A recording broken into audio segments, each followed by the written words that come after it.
everybody, man? It's your boy JK, man. Today is Thursday, so you already know what it is. It's Taco Thursday. Man, I'm back in the States, back in the U.S. Last week, did the show in Cancun. Man, it was a great, experience to be able to just do Taco Thursday from a whole different country. I watch a lot of other podcasts, man, and so just to see them do it in different locations, and I might do it, might do some outside, might do some in different places, but nevertheless, man, it was awesome. I wanted to kind of do it with the backdrop. I was going to be out there. I was going to stun a little bit, let y'all see the view. But, I kind of got tied up with some of the wedding stuff. And because that's the reason, the purpose what we went out there for. And so I didn't get back to the hotel room until it was dark. And I didn't even know how to work the lights out there. So, so I had to do it inside. But nevertheless, man, I appreciate y'all getting on last week, man, rocking with me. I definitely wanted to just continue to remain consistent and just make sure that, I'm showing up, as much as I can. What up, Banks? And just being consistent with Taco Thursday with JK, man. So today, the topic that I'm tackling, that we tackling together, is titled "Do It Anyway," right? Do it anyway. And if you're on Facebook right now, go ahead and drop your name in the Facebook chat so I can know who's on there. On IG, I know I can see who's getting on as well, man. And also, if you on here right now, man, go ahead and share this on my page, your page. Invite 2 other people to get on, man, and to talk of this topic with us today as well. So the topic is and y'all can subscribe, follow me on my YouTube page, Jeremy Kellem /win, y'all can catch some of the videos, some of the Taco Thursdays from prior weeks, prior months, or some of my speaking engagements and different things like that. But today the topic, right? Do it anyways, man. I'm gonna keep it a buck with y'all, man. If y'all been rocking with me, following me on follow me just every Thursday, or getting on, or rocking with me, y'all know I say it every week, I try to give a backdrop to the topic that I'm talking about, right? And so do it anyway just really comes from me not feeling like I had a topic today. Like I literally was like, I don't have no topic today, right? About an hour ago, I was talking to my wife, and I was like, man, you got a topic? I was like, I don't really have a topic. And so one of the things that she said to me, she gave me some ideas, like, just talk about, what's been going on with you, vacation, different aspects of school year, which I'm going to touch on all of that. And she really was like, man, push through, like push through. And she said, as I'm walking out the door, she was like, see it through. So if you, part of, Divine Nine or in Greek life, you probably, will understand that, see it through, right? Definitely the bros know what that means, right? And so, so that's kind of where the topic come from. Do it anyways, right? And sometimes in life, we think everything, has to line up or whatnot, right? So I'm like, man, like, what topic? What I'm gonna talk about? I'm like, God, give me a topic. You got some, I'm trying to gain inspiration from other things, and so this particular day, man, I was just, after talking to my wife and coming, I'm like, do it anyways, right? Which is so important, because as a creator or creating content, if you're trying to create weekly content, daily content, there are times when you like, yo, I don't feel like I got it today, or I don't have a topic, I don't have something to talk about, or maybe I do, but is that good enough? Can I expound on it? And sometimes we'll allow the feeling of not having something to prevent us from doing it. So I could have easily been like, you know what? I ain't got no topic today, man. Let me cancel Taco Thursday, right? But that would be me succumbing to the belief of just because I might not have a topic, that means that I cannot do it. Or just because I don't feel like I got content means that I shouldn't do it, right? And so I had to do it anyway. I had to push anyways, and not to get on here and be like, I'm gonna just do whatever. No, but to actually, I didn't have a topic, but I'm talking about pushing through not having a topic and doing it anyways, right? And the crazy thing is, in life, right, there are so many things that we just got to do anyways. Like, we don't have a choice. And we as human beings, we sometimes we might have to push through feelings. We got to push through fear. We got to push through anxiety. We got to push through pain. And we got to do it anyway. We got to push through, I don't feel like it. And we got to do it anyways. You got, like, people that perform. They might not feel like performing, but they got to push through. They got to do it anyways, right? Because they gotta push through. And you know, and if you watch, like, you know, like I just got back from vacation. Me and my wife just got back from Cancun, right? And if y'all follow her, y'all don't follow her, y'all go follow my wife, Brittany K Moments. Please go follow her. She be dropping dope pictures, dope reels. Just, you know, she killing it with the influencing and blogging, right? But she posted a picture the other day. I think it was yesterday. Might have been a day. But she just recently posted a picture, and the title of her caption of the picture was "I did it," right? And my wife was talking about how she did it anyways. She traveled and went to Cancun despite all of what she was feeling, right? So my wife, if you follow her, or you know, even on the podcast we talked about it, or her, you know, interviewing her, or I might have shared on my captions that, you know, my wife experienced postpartum anxiety, right? And then the pandemic, after we had my second child, and the pandemic didn't help with it, right? So my wife really, you know, she has expressed and, you know, and shared, you know what I'm saying, with those that follow her and rock with her, how, you know, really during the pandemic, especially that first year in 2020, she really wasn't going anywhere, like nowhere really, right? And so now she's, you know, going to the grocery store a little bit more, but still on the cautious tip, right? Which me and her both are on the cautious tip, right? But so leaving the country, talking about leaving the country, that was big for her. Huge for her, right? And so, like with anything, like anybody, like for myself, that's maybe I'm not going through postpartum, right? But I had my own anxieties, my own concerns about traveling during this time, right? So I can only imagine how my wife's emotions were heightened, right?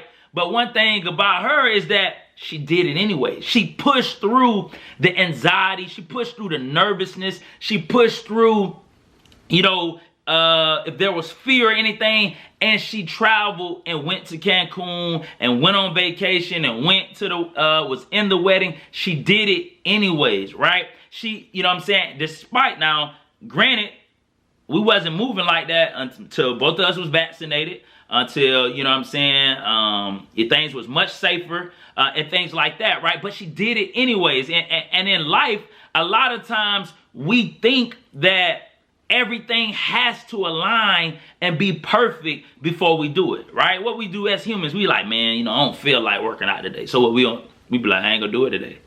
Like, I don't feel like it.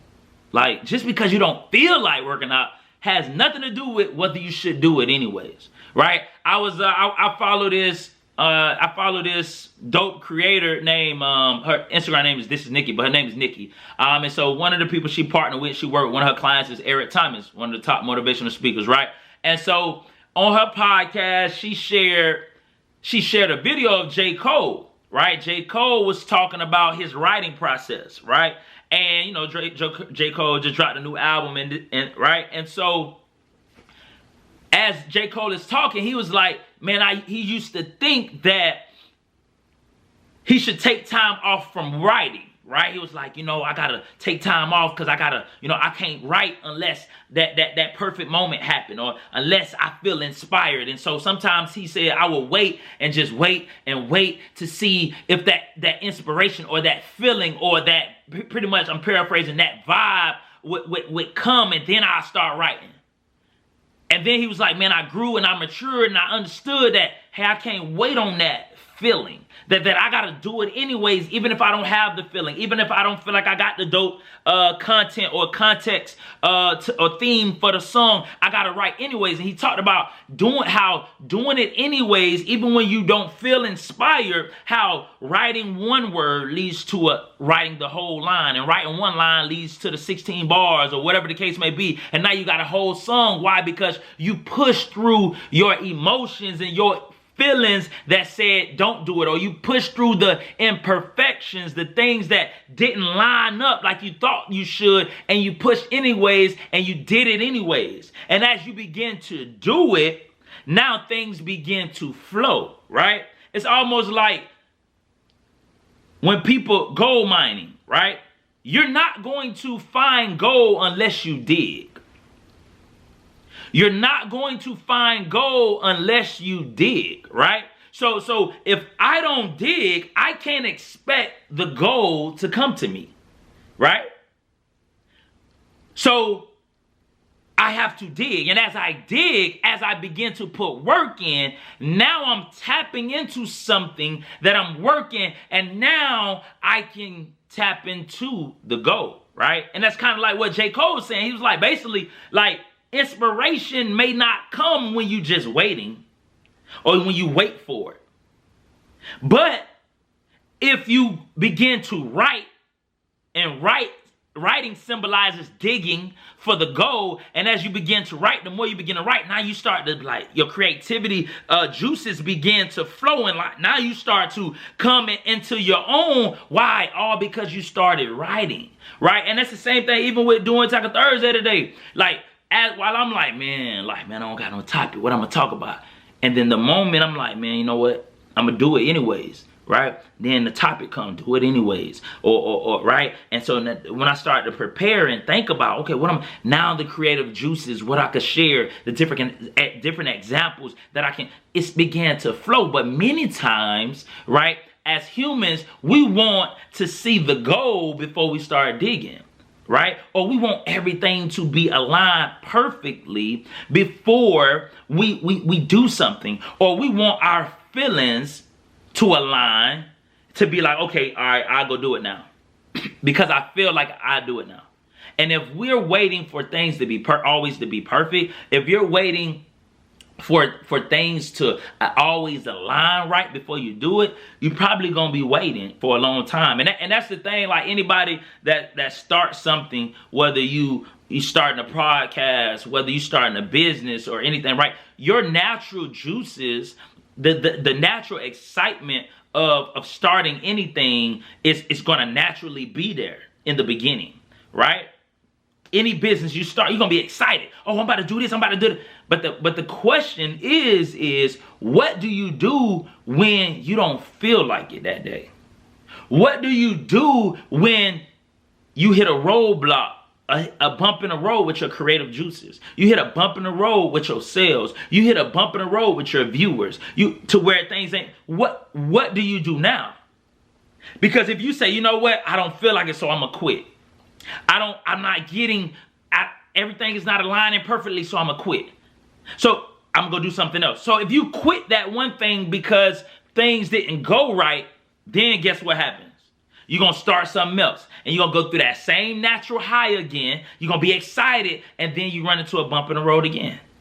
So it doesn't matter what career, business, whatever we're doing, we're going to always hit a bump in the road. We're going to always hit adversity. In a marriage, in a relationship, in a season, you always run into adversity. You cannot avoid adversity. Like you can't, you're going to run into it, right? And so the thing is, you might as well push through. You might as well push through the adversity. You might as well do it anyways, even if you facing adversity, even if you don't feel like it, even if things don't align perfectly, you got to do it anyways, because if you try to avoid it and say, you know what, I'm going to stop right now, I'm going to go try something else, you're going to run into adversity over there, and then what you're going to do as well, right? So the mindset is like, you got to do it anyways. And I remember, man, just playing football and realizing, right, because like I talked about how, you know, I didn't have a topic or my creative juices weren't flowing. So I'm like, what I'm going to talk about, right? But I got to do it anyway. I got to do Taco Thursday anyways. I got to come with it, right? I talked about how my wife, right, that she did it anyways. Despite the anxiety she may have been feeling, she pushed through. She did it anyways, right? Then there are things that we could feel fear or doubt, experience doubt. And the thing is that I remember playing sports and I wasn't the rah-rah guy. I wasn't that type of guy, right? That wasn't my MO. And so I remember just looking on different teams I was been on and just looking at the, you know, and to each his own, right? But I would be looking, I'm like, man, they talking like they ain't getting nervous. Like they don't, you know, they ain't got no fit. They ain't, you know, got no fear of failure, or they not nervous, or got a little doubt on what's gonna happen, like, right? And so in my mind, I thought that because they talked like that they weren't experiencing what I was experiencing, right?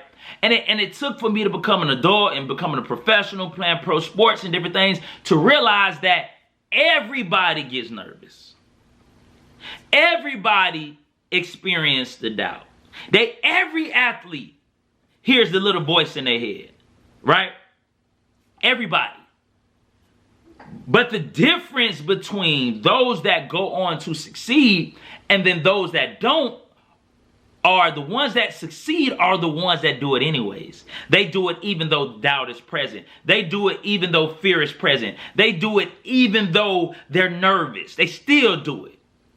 And that's what I had to realize, is that we as humans have feelings. Like, life itself is not absence. It's not the, you know what I'm saying? Like, you know, I remember praying, man, like, God, remove this. I don't want to feel this. I don't want to experience this, right? And even sometimes still now I'm praying it, right? But I had to understand that, even like, it's a quote, and I'm pretty sure y'all heard it, right? That courage is not the absence of fear. It's not. But courage is, hey, the presence of fear is there, but I still go do it. I do it anyways, right? And so I feel like, you know, and I think as humans, we like things to be removed. We don't want no thorns. We don't want, and I don't want no thorn, right? But I understand, just reading the Bible, understanding my relationship with God, that thorns are there. Adversity is there. And just because adversity is present, or just because there's a hiccup or things don't align perfectly, does not mean I should not keep going, or does not mean I should not do it anyways. You get what I'm saying? So we got to make sure that we're pushing through those tough times, those moments where we don't feel like doing something, and then we do it anyways. What up, Pops? I see you in the house. Saying every decision one must make, ask God first in all our ways, acknowledge him, and he will direct thy path. Definitely got to do that. Keep God first.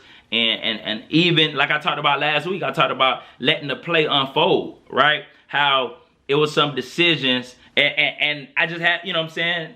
I just had this happen the other day. So like I said last week, I was really like struggling with, like, God, like, come on, man, make this, like, make it clear. Like, you confusing me on decisions that I got to make. And the more I let the play, I just made a decision, you know what I'm saying, recently, but I had to let it play out. And because I'm like, God, man, let me know when I need to make this decision. And then all of a sudden, sooner than I even expected, something happened. And it was like, oh, dang, this one I got to make the decision, right? But I had to let the play unfold. So to your point, Pops, you know, when we are making decisions, when we are doing things in life, when we are moving, we definitely got to seek God for counsel and guidance, right? And so, but yeah, definitely, right? Do it anyway. Now I understand it's never always, and it's you know, and you can't always say never, and you can never say always, right? So I understand that, right? So when I'm saying do it anyways, now we got to use discretion. We got to understand the situation. So what I'm trying to say is, if your body needs rest, yes, you know what I'm saying? You don't want to overwork your body. You gotta, you know, you gotta rest your body, right? You don't feel like working out, or you got an injury or something like that. Yeah, rest your body. But I'm talking about, hey, like, you perfectly fine, and just because you don't feel like working out doesn't mean that you shouldn't work out. Just because you don't feel like doing something doesn't mean that you should not do it, right? So it's a balance in knowing when this principle or this concept applies and when it does not apply. Right, I definitely want to get into just kind of giving an update. You know what I'm saying? Like I said, I just went on vacation. Me and wifey went up to a wedding in Cancun. Man, we had a great time, man. If you are traveling to Cancun, stay in Hyatt Ziva. Z-I-V-A. Hyatt Ziva. Hey, stay in the turquoise section. Turquoise. All right, if you're adults, like, if you ain't got your kids, you can't stay in there because that's adult only, right? So, but hey, man, me and wife had a beautiful, amazing time. Obviously, you paying for the all-inclusive, but it is so worth it. The food what was amazing. I didn't even feel like I felt like I was still in the States, to be honest with it. Just how they respected us, how they treat us. And they did something too that kind of got to me. Every time you would see some of the guests, right, that came there, I would say, what up, Melvin? I appreciate you getting on, man. Like, the guests will come to you, or you'll see them, they'll be like, hola, or whatever like that. So I shout out to Miss Brunette. So I'd be like, hola, como esta? You too, right? You know what I'm saying? A little Spanish, like, I'm doing good. How are you doing? Brittany over there talking about adios, and like, we ain't know that. Like, she really having conversations, like, But what I'm saying is, like, they would say something to you, but they would touch their chest, right? So I'm like, man, why everybody, they be like, how you doing, senor? Right? So, and they'll touch their chest, or, what I'm saying, good morning, and they'll touch their chest, right? And so, as we were going, I'm like, as the couple days was going by, I'm like, so I asked the lady, I was like, hey, why do y'all always, like, what does this mean? And she said, we're saying it from the heart. And I'm like, whoa, I'm like, that's deep. You know what I'm saying? Like, I'm over there, and it's not deep in the sense of like, oh, it's so, but it meant a lot, because it was just like, when like, if you travel to a foreign, like another country that you're not from, you don't want to feel like awkward. Like, you want to feel kind of at ease. You want to kind of feel, you want to feel at ease, and they make you feel that, right? And so this right here, doing it from the heart, like, anything they did, they touched their heart. It really made, what I'm saying, me and Brittany feel welcome, and just, I mean, their sanitation, everything, with COVID protocol, A1. It was a great experience for me and Brittany. That was our first getaway as a couple since our 1 year anniversary, since 2016. First getaway. So, and the crazy thing is, man, and so anybody getting married or already married, we kind of knew about it. We were just talking about it the other day. I was like, man, we kind of said that it might be a long time before we get to do a couple trip again. So, like, when we did our 1 year anniversary, we did it big. I'm talking about, we went to a cruise to the Bahamas. Then we came back.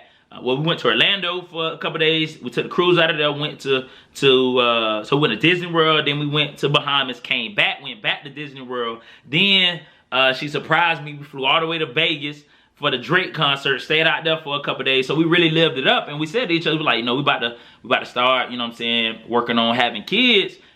This might be the last time in a long time. And it actually was. From 2016 all the way to last week, we had not went out of town just with me and her. And so, man, it was much needed, because I think, rightfully so, sometimes you forget, like, what life was like when you have kids, right?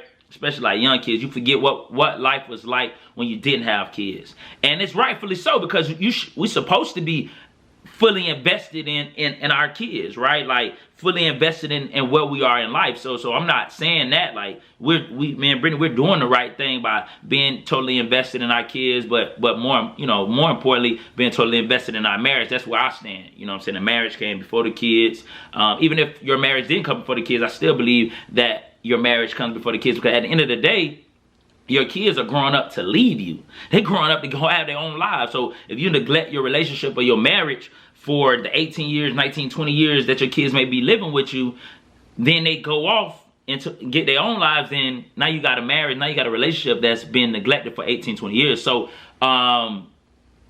getting away from me and Brittany was very, very good. It just reminded us took us back to when we were, when we were single or not single, but before we had kids, right? So it just brought a lot of great memories, and we were able to just really focus on each other. So we definitely had a great time. And so, man, I just encourage, other, married couples or couples with kids, man, don't forget your marriage, or don't forget your relationship. I know how important kids are, right? Very, very important. We got to take care of them. But your relationship, your marriage is just as important. And you don't want to neglect that. And so if you haven't taken that time, man, I would say schedule that time in the near future. I understand circumstances. I understand having, young kids. Like, our kids are 3 and 1, so we weren't even thinking about doing getaways, you know, in the crux of having, you know, when they were 2 and you know, when newborns and everything. So now that they're at 3 and 1, they mobile, they running around and stuff like that. We definitely wanted to get that back into our marriage, and like we said, it was like, nah, we can't let this much time go again without doing a getaway for ourselves. You know, but like I said, it wasn't like, hey, we're just neglecting going out of town. It was, hey, we just had new kids, let's get stable with where we are, and now let's pick it back up on doing a couple things and married things as well. So man, we had a great time. Like I say, man, the food was amazing. The people was amazing. Shout out the Marvin and Cherish, the newlyweds. Man, they did their thing. That wedding was amazing out there in Cancun. I mean, I think all the guests that came, that went over there, really had a good time celebrating them, but even just celebrating themselves or you know, their significant other, or their, you know, as a married couple. Also, man, just school about to close, summer coming up. So, man, shout out to all my educators that made it through this tough school year, man. This was a tough year, not only for the kids, but for principals, administrators, for educators, teachers, for the parents as well, man. So shout out to the teachers that's about to get a little break. I'm gonna be teaching summer school, but I get like a little 2-week break off, then summer school for a month, then get a little break. You know, so shout out to the educators, man, on what's going on and making it through another year. Definitely do some self-care. Take care of yourself this summer to be able to come back with a renewed, refreshed mind for the upcoming school year. Parents, I encourage you, do not let your kids go the whole summer without picking up a book, without writing, without learning, without bettering themselves as scholars. Please don't please do not let the whole summer go by. I encourage you, let them go to summer school. If not, at least be doing some education at the crib.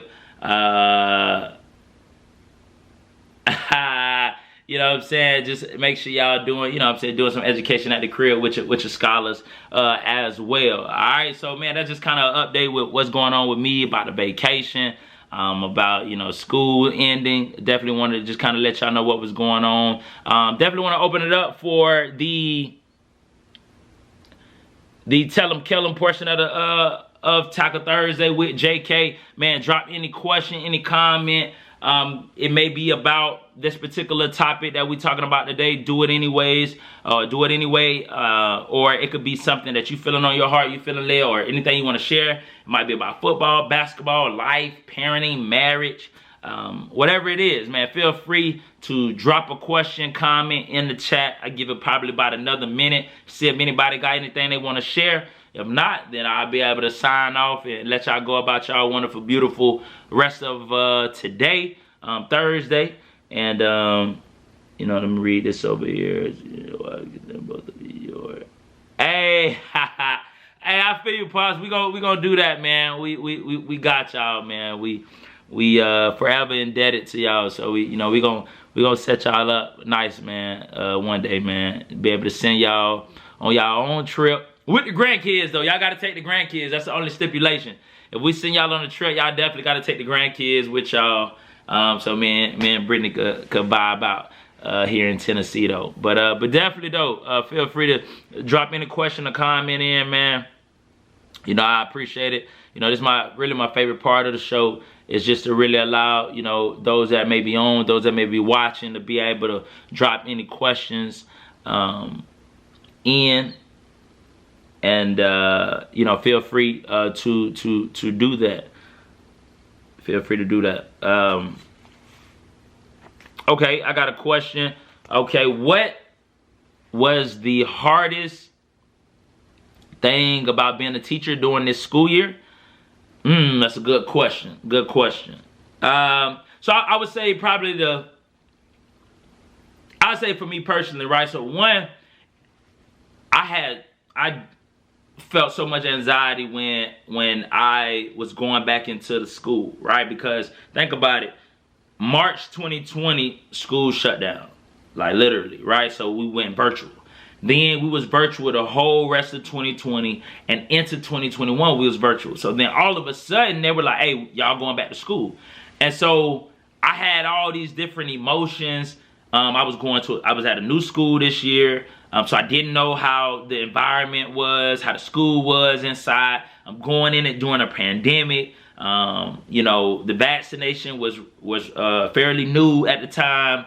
I didn't know how the setup was going to be. So I had all these different emotions going back into the building. And so then getting into the building, it was difficult because we came in with only 2 weeks left in the 9 weeks, in the third 9 weeks. So really, a lot of kids had not even done the online work. And so they were so far behind. So it was kind of like, for one of my classes, like my PE classes, it was a 9-week course. So literally, I was going to only have them in class for 2 weeks, and then I was going to have another group of kids. So I'm like, what sense does it make for me to introduce new content if I'm only going to have y'all for a week or two? So that was difficult because I'm like, okay, I got to try to catch y'all up so y'all can end with a passing grade in my class, right? So I think overall the most difficult thing was just trying to keep the scholars engaged, because as humans, we're creatures of habit, right? So, and then as a high school kid, you don't just flip on switches like that. Like for an adult, you could tell me, all right, you're virtual today, and then tomorrow you're back in school in person, right? And I'm able to adapt much faster than a scholar who's 13, 14, 15, 16 years old, who for a whole year, they've been at home. And then all of a sudden, now they got to start waking up at 5 in the morning and getting to class, and they got to do their assignments, and they got to be engaged. So that was the most difficult part, is keeping the kids engaged, motivating them, and getting them to understand that though the year is unique, that the year still matters. Their grades still matter. So that was the most difficult part of this year for me as an educator, was just keeping kids engaged and really just getting them to understand that